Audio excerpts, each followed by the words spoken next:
Hello again, everybody, and welcome into the Shelby County High School Football Show alongside Andrew Simonson. I am Alec Etheridge, and it's another week of the playoffs. We make it into round 3, which means state championship for one team, it means quarterfinals for one team, and it means semifinals for one team. So across the board, 3 big matchups taking place this week. We've got the Cornerstone Chargers in the AISA 8-man state championship. We've got the Thompson Warriors fresh off of their big win over number 1 Auburn in a top 5 battle last week as they advance to the semifinals of the Class 7A playoffs for the 8th consecutive year. Impressive stuff there from the Warriors. And then we have Spain Park on to the quarterfinals of the Class 6A playoffs, and now they're set for their own top 5 battle as they take on Saraland in a big matchup this week. So it's going to be a lot of fun, Andrew. When you look at these 3 matchups, what excites you the most going into this week? Well, it has to be our game of the week, right? Two of the best teams within Class 6A in Spain Park and Saraland, a matchup that we've been hyping up and been really hoping for the last few weeks, and now we finally get it down in the Mobile area on Friday night. Really excited to see how Brock Bradley and KJ Lacey go up against each other, but it's these defenses that also intrigue me in that, and we'll get into that as we dive into that matchup between the Jags and the Spartans. Yeah, it's going to be a lot of fun to watch that matchup, obviously. It's going to be on the road for the Jaguars as they head down south to Saraland to take on the top-ranked team in the state. Thompson, they're at home this week. Big opportunity for the Warriors on their home field against Enterprise to punch a ticket to another state championship game, and Cornerstone down at the Crampton Bowl for that AISA State Championship. So a big week ahead. We're going to jump in. We're going to talk about all 3 of our matchups. We're going to start right here in 6A with this big game of the week, top 5 battle between Spain Park and Saraland. Well, at the beginning of the season, you couldn't have asked for a better opportunity if you're a Spain Park football player, if you're on this coaching staff, if you're a fan of the Jaguars, than to get to the quarterfinals of the playoffs as a top 5 team with a chance to take down the top-ranked team in the state, because at some point you got to beat number 1 to be number 1, and that's the opportunity that Spain Park has this week as they go on the road to take on Saraland for a spot in the semifinals of the Class 6A playoffs. Very good chance the winner of this game going to be your state champion at the end of the season. So plenty to get to in this matchup. Before we do, let's talk about Scooters Coffee. They've been champions all season long for us right here on the Shelby County High School Football Show, and they're going to continue to follow this train as the Jaguars make their way into the quarterfinals of the playoffs. Conveniently located right there off Highway 280, just down the road here from Spain Park High School, next to Chipotle and Home Depot in Inverness. You've also got the Chelsea location out there, both very conveniently located on 280. You've got the fall flavors out, you've got the holiday flavors out as we head into Christmas time as well. So plenty of delicious flavors when it comes to those blenders, to the hot coffees, to the iced coffees, smoothies, so much more right there at Scooters Coffee. And you can't forget about the great food menu as well, with their egg omelet bites, their cake bites, the pretzel snackers, and so much more. Visit them at scooterscoffee.com. Check out that incredible menu that they've got to offer, and you won't be disappointed. And the service is friendly and fast. They're going to get you in and out with great customer service. So make sure you visit them right there at Scooters Coffee in Chelsea or in Inverness on Highway 280. But Andrew, that takes us into this big matchup. This is one we've been looking forward to for much of the season, kind of like we were looking forward to that Chelsea Spain Park game earlier in the year. And right now, these are 2 offenses that are clicking on all cylinders. You've got Spain Park, who scored 40-plus in both of their first 2 rounds of the playoffs. You've got a Saraland team that scored 40-plus in both of their first 2 rounds of the playoffs. So right now, both offenses seem to be clicking going into this matchup. Yeah, it really just makes it so to where you wonder which team is going to give in this one. Like you mentioned, Spain Park now averaging close to 40 points per game at 38.1 points per game. Saraland even more explosive than that, 42.1 points per game, and they've outscored Chelsea and McAdory in the playoffs by a combined score of 91-17. So they have largely cruised throughout this postseason. Spain Park has done much of the same, but admittedly has had to deal with a couple of stronger offenses in McGill, Tulane, and Russell County that gave them a scare in the first round, and then Russell County putting up some points late to make that one a little bit closer on the scoreboard.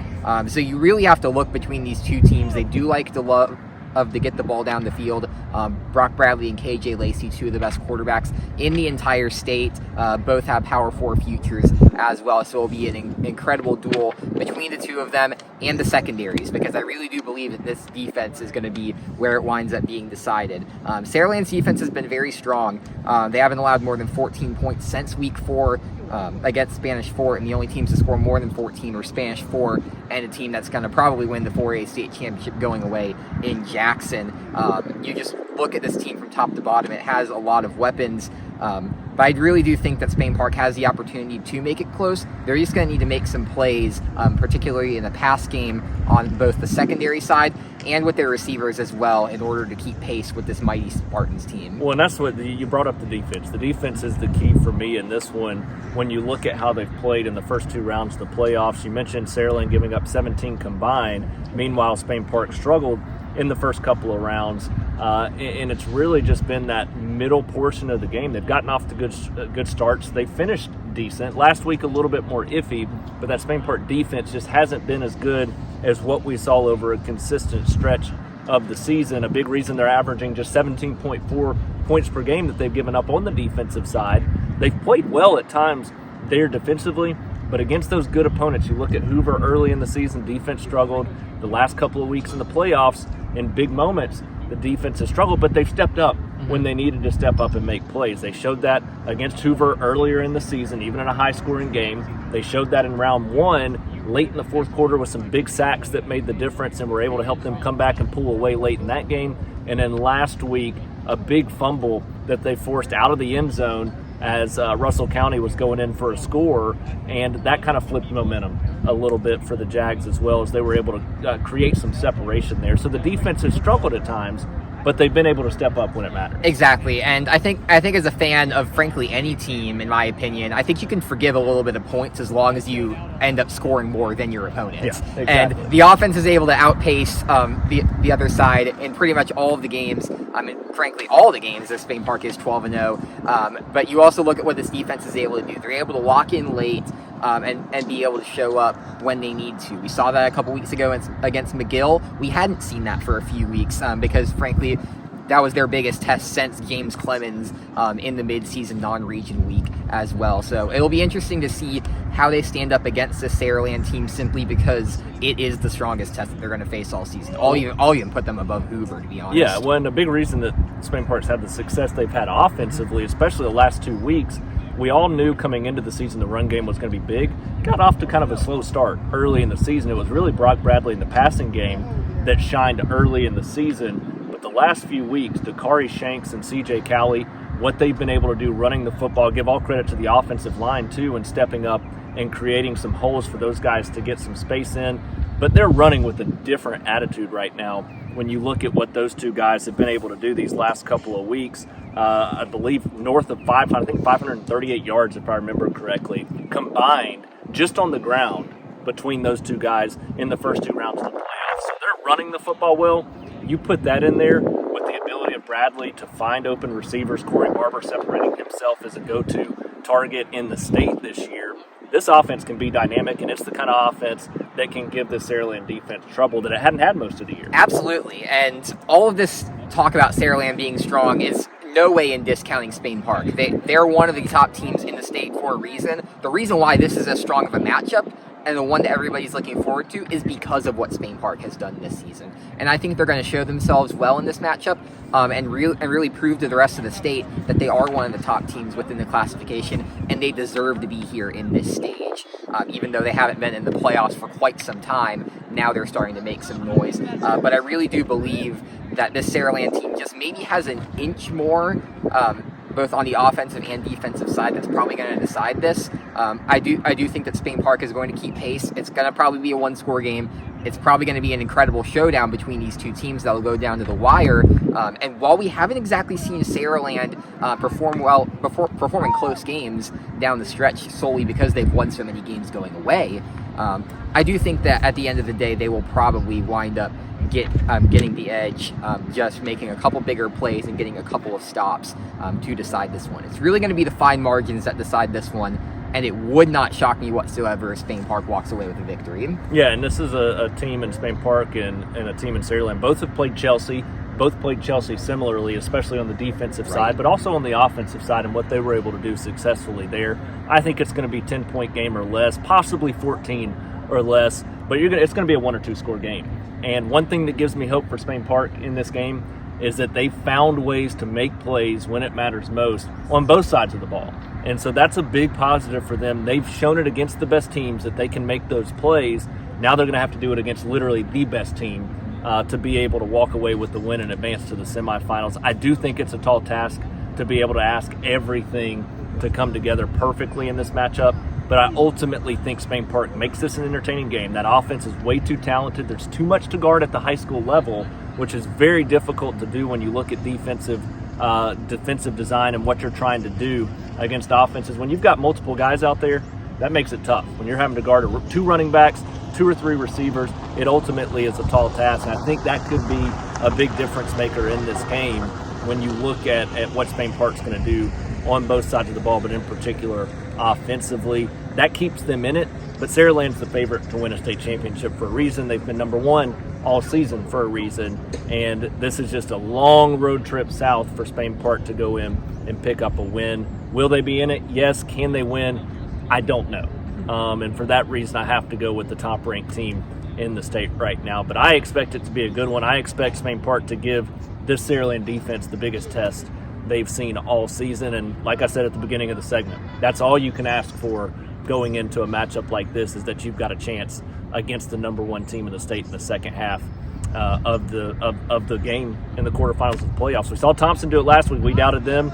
They stepped up in a big way, took down number 1 as the number 5 team. Spain Park, basically the identical situation this week. Can they use that motivation to go into Saraland and pick up a big win? Huge opportunity right there in the quarterfinals for the Spain Park Jaguars to make it on to the Class 6A semis.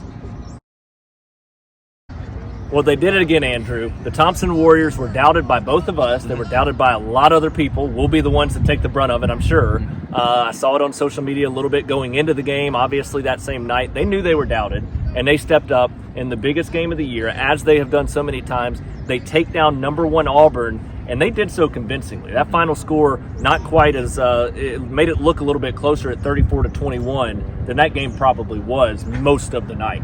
Thompson, the better team, and they looked like it, they played like it, and they stepped up and they proved people wrong. They take down number 1. Now they advance to the semifinals of the Class 7A playoffs. They're 1 win away from being back in the 7A State Championship. And the entertaining thing about it is, I think Auburn a whole lot better than what they're going to get this week in Enterprise. Absolutely. You go out and you take down the number 1 team in the state in what I continue to call an upset. Some people around the state maybe not necessarily willing to call it that. You have a 3-loss Thompson team going up against a number 1 Auburn team that really hadn't been tested in that way that they were in that game. I'm going to call it an upset. Yeah, I mean, and you know, Auburn plays in a very difficult region that has also put the team that's opposed Thompson in a state championship the last few years, and also the team that beat Thompson in a state championship last year. So everything led to Auburn being the better team this year to this point. Now Thompson's proven they're the better team. Exactly, and they did that on the field. They did so convincingly, emerge from that defensive first quarter and really make the big plays that they need to. They wholeheartedly deserved that game, and they played some of their best football that I had seen to this day of my couple of years watching Thompson. I really do believe this team is starting to get back to its vintage self and has the potential to do something special. Obviously, you've got Hoover and Central Phoenix City on the other side of the bracket that, if they're able to prevail this week, will probably give them a big test within the state championship game. But for right now, it's all about taking business of the team in front of you, and that team is Enterprise. It's a team that enters the game with an 8-4 record, has a few losses on its resume, a 53-22 one to Auburn, which is most notably because Thompson handled that Auburn team so convincingly. Beat Central, lost to Central by a couple of scores, lost 30-13 to Opelika. This team has really struggled when it comes to beating those top teams out of that region. Snuck in as that 4 seed over Carver Montgomery, I believe. Actually, no, 3 seed. Sorry about that. But they really just established themselves as a strong team this season, but they haven't exactly gotten that big win over a top 5 opponent. And Thompson is coming with a head full of momentum. You could honestly say that they are one of the favorites to win the state title at this point. And if you look at the common thread through all 3 of those losses, that they can't keep up with a top-tier offense. Thompson absolutely is that. We saw that last week with how much plays they're able to make. throughout the way. Darian Mosley and Price Lewis really stepped up, made some big plays, and you look even down to the fifth receivers down. These guys are really making strong plays. Dedrick Kimbrough stepped up in some key spots as well. You heard some guys' names like Brooks Byers in there as well throughout the night, and they continue to pace on the ground, establishing the line of scrimmage with Mike Dujon and with RJ Evans. That's going to continue to be crucial if they want to get through these next two tests and win a state championship, is establish the line of scrimmage, use those to set up your big plays. I think if you do both of those, I think the defense follows suit, as they have all season long, been consistently good, coming off of a strong performance against Auburn, where they arguably had one of their best performances of the season outside those couple of late scores with the game in hand. I really think that all signs point towards another Thompson victory and yet another trip to the Super 7. Yeah, a big thing. I mean, you mentioned the 53-22 game against Auburn that this Enterprise team put up. And to me, that says everything you need to know, because Enterprise on paper scoring 27.8, that's not great. It's not bad, though. Right. So that's average. But it says they're giving up 18.6 points per game, yet they gave up 53 to a competent offense that was able to do what they wanted to in Auburn. And I think that's the big difference in this one. Thompson's defense, going to come out and play well, and they're going to dominate. They're going to show what they've shown all year. They just did it against a very good offense that was scoring nearly 50 points per game, gave up 21 in that game, but ultimately really 14 or less when you look at that late score that was added on at the end for Auburn. So this is a Thompson defense. I just don't see Enterprise being able to score north of 14 in this game, and seeing that Auburn put up 53 on this team, Thompson's offense is playing its best football of the year. This is a team that was waiting for those receivers to step up and emerge. We've seen it from Dedrick Kimbrough. We've seen it from several other guys, Darian Mosley and what he's been able to do. This is an offense that's taken a next step. And Trent Seaborn knows where his guys are going to be. He trusts them to be there.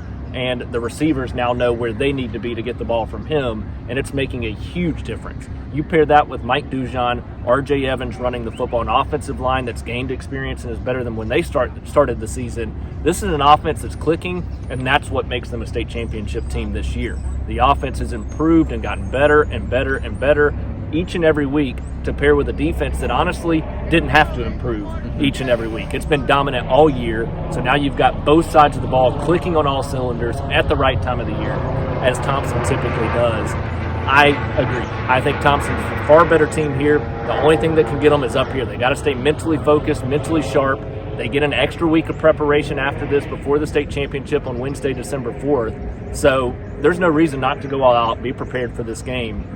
All focus is going to be on what they can control, and that's the opponent in front of them in Enterprise. So I expect the Warriors to also pick up a win going into this big matchup with Enterprise and get back to another state championship game. The streak would live on there for the Warriors, I think 7 in a row at that point, as they are in their 8th consecutive semifinal matchup this week. Unbelievable stuff. No matter whether you have the talent or not, that's an incredible milestone to reach there for the Thompson Warriors. Another incredible milestone before we move on with the show, 3D Air Services. They've been here since 2005, close to 20 years right here in Shelby County. Proud supporters of the Thompson Warriors, the Shelby County High School football show.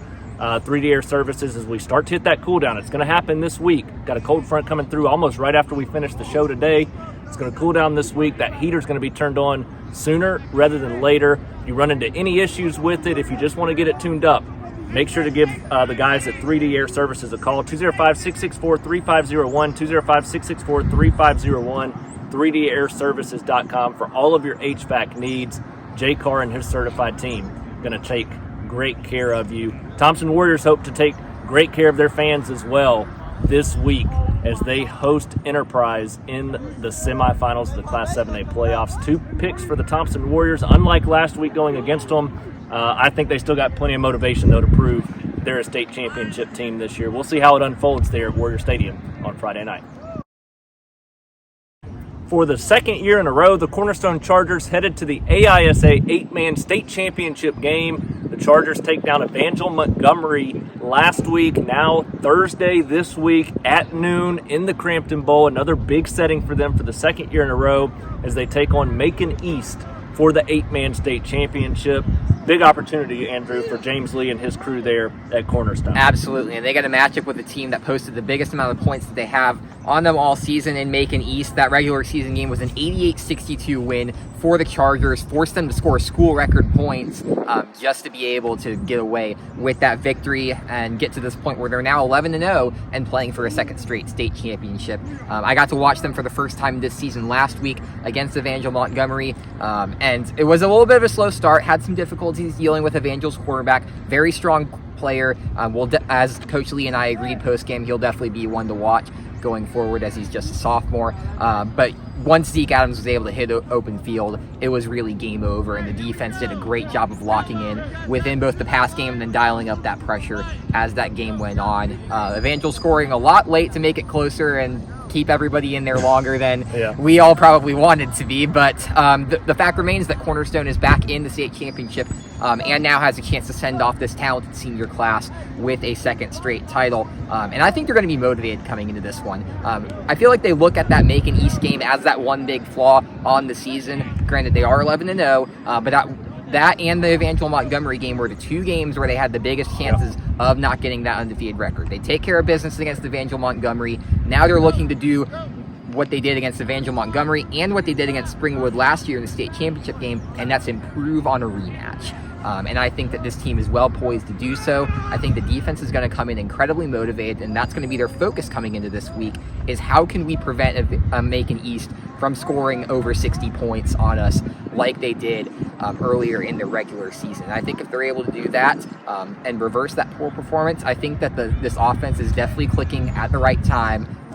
both with the quarterback run and with Adams' connections to Noah Schober and some of those other receivers as well. I think this team is going to come out strong, motivated, ready to put this one away. I think that motivation plus their championship experience will decide it. I'm picking the Chargers. Yeah, I mean, you look at what they did last year. Same exact situation. 2 rematches in the playoffs. They improved in both situations. They've done the same again so far this year. Now another opportunity to do that. That speaks to the coaching staff, but it also speaks to the players being able to make the adjustments, improve on a matchup that they played earlier in the year, watch film, know what they need to do, and they've proven they can do that in the past. They've proven they can do that this year. I think they prove it one more time in the state championship game, and they repeat as AISA 8-man state champion. So a big opportunity for the Chargers this week, but they've got the talent, they've got the experience, they've shown they can win big games, but also improve on performances when they play a team for the second time. So I fully expect James Lee to have this team ready, and I fully expect the players to be playing with an edge, which is tough to do when you win a lot of football games, but I don't doubt that they're going to have that extra edge, and with the talent they have, it's just going to be too much there in the state championship. These guys played in this game last year. A lot of faces that played in this exact same situation, and they didn't shy away from it a year ago. They're going to be comfortable, and they're going to go in comfortable, but with an edge at the same time. I expect Cornerstone to improve on what we saw earlier in the year against Macon East and play even better in this one, walk away with their second consecutive state championship there in the AISA. What a storyline that would be, and what an incredible testament to these players and to head coach James Lee and his staff there at Cornerstone.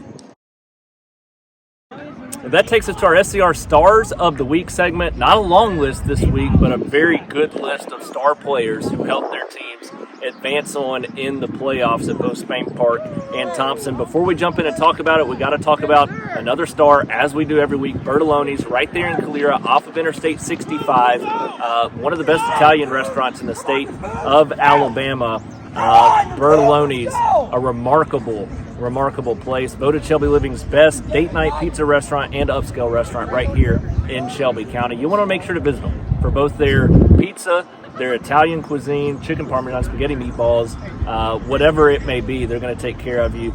But they've also got those delicious cake slices, seasonal slices, the strawberry cake that everybody comes back for, that are to die for. And they've got those to-go meals, family takeout meals that you can place for the entire family, going to get you through at least a couple of days there of the week during the busy stretch of holiday shopping, of sports with the kids, whatever it may be. You can place your to-go order.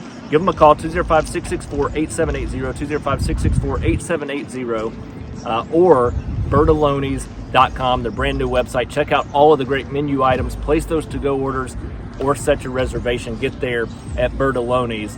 right there in Calera. So Andrew, from 1 star to our list of stars, I know you got 3 from Thompson that you want to highlight, and then I'll close it down with our 2 from Spain Park. Absolutely. We're going to start with Trent Seaborn, who had one of his best performances of the season. A very efficient 18 for 21 passing with 208 yards, along with 2 touchdowns, and then also quite nearly had a rushing touchdown as well. Went 75 yards off 7 carries, including that one big long run that he had right to the 4-yard line. One of the best scrambles that I've ever seen from him in his career. It just really feels like from watching him, he's able to now make the difficult throws to his receivers, and they know exactly where they need to be for that. That chemistry is at an all-time high, and that's why you'd be hard-pressed to doubt why this team couldn't win a state championship. 2 of those big weapons for them last week were Dedrick Kimbrough. As a freshman, has caught 4 balls for 91 yards and a touchdown. He's really stepped up as the weapon for not just this year, but for years to come as well. So big shout out to him. And then Mike Dujon, able to pace them on the ground, 13 rushes for 74 yards and a pair of touchdowns, as well as the Warriors walk away with that big win over Auburn. So 3 stars from the Warriors. We'll see how many they land on next week's list. Yeah, big opportunity for them this week against Enterprise. I think they put up some big numbers. You're going to hear at least 1 or 2 of those same names probably again next week. As for Spain Park, if they're able to take down Saraland, you're definitely going to be hearing the names of Dakari Shanks and CJ Calley, and there are 2 stars from Spain Park last week. Dakari Shanks, 158 yards on 21 carries, 2 touchdowns in that game for Spain Park in that win over Russell County. Calley finished with 14 carries, 116 yards, and 2 TDs. Also a 45-yard touchdown catch. Beautiful pass play from Brock Bradley. And that duo of Shanks and Calley is now combined. Said 538 earlier in the show. Add 40 onto that. 578 rushing yards in the first 2 rounds of the playoffs. Playing outstanding football, and people know what's coming at them now. The dangerous part is if you hone in on them and focus on those 2, well, Brock Bradley's going to hit Corey Barber deep down the field, or find one of those trustworthy guys like Jack Sellers over the middle of the field, and that makes this offense extremely dangerous going into a big matchup with number 1 Saraland. We'll see how all those players fare in the semifinals for Thompson, quarterfinals for Spain Park, and if we hear several of those same names again next week or add a few others.